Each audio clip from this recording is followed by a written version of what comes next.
मोरांची चिंचोली पुणे जिल्ह्यातलं मोरांचं संवर्धन करणारं एकमेव गाव. गावात असणारे मोर आणि हजारो चिंचेच्या झाडांमुळे गावची ओळख राज्यभर पसरली आहे. जेवढी लोकसंख्या तेवढेच मोर गावात आढळून येतात. त्यामुळे गावचा पर्यटन हा एकमेव व्यवसाय.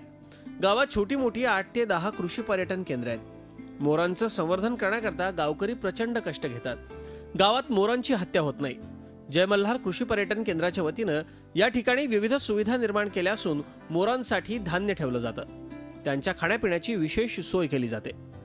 मोराची चिंचोली म्हणलं मोर पाहायला लोक यायला लागले. मोर येत असताना मग शाळेच्या ट्रिपा यायला लागल्या. मग त्यातनं पर्यटनाच्या दृष्टिकोनातून म्हणजे शेती व्यवसायाला पूरक व्यवसाय म्हणून हा एक चांगला जोडधंदा आहे. त्या दृष्टिकोनातून मी 2007 साली या ठिकाणी सुरुवात केली आणि गेल्या 7 वर्षांमध्ये गावामध्ये अजून 7-8 नवीन पर्यटन केंद्र सुरू झाले, अजूनही होत आहेत. रोज ठराविक वेळ झाली की मोर गर्दी करतात. हा नजारा पाहण्यासाठी, टिपण्यासाठी पक्षी तज्ञ आणि फोटोग्राफर हजेरी लावतात.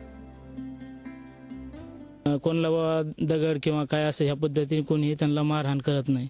त्यांच्यासाठी धान्य पण ज्वारीमध्ये पेरताना आपण पायले जर पेरायचं असेल तर 2 पायल्या पेरल्या जातं किंवा किमान त्यातले 50% ते मोरांसाठीच आपण हे करतो.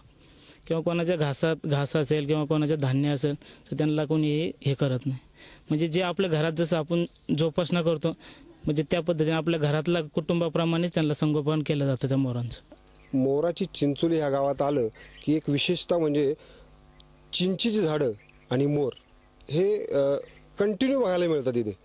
आणि प्रत्येक वेळी या परिसरात आलं की ज्या पद्धतीचं वातावरण असेल त्या वेळेत ते दिसतात. सकाळी जर लवकर इथं आले तर मोर तुम्हाला रस्त्यावर सुद्धा दिसणार. मोरांचं या ठिकाणी खऱ्या अर्थानं संवर्धन होतं. त्यामुळे गावकऱ्यांचे प्रयत्न नक्कीच कौतुकास्पद आहेत. Saideep Dhoble, Zee media, Junnar.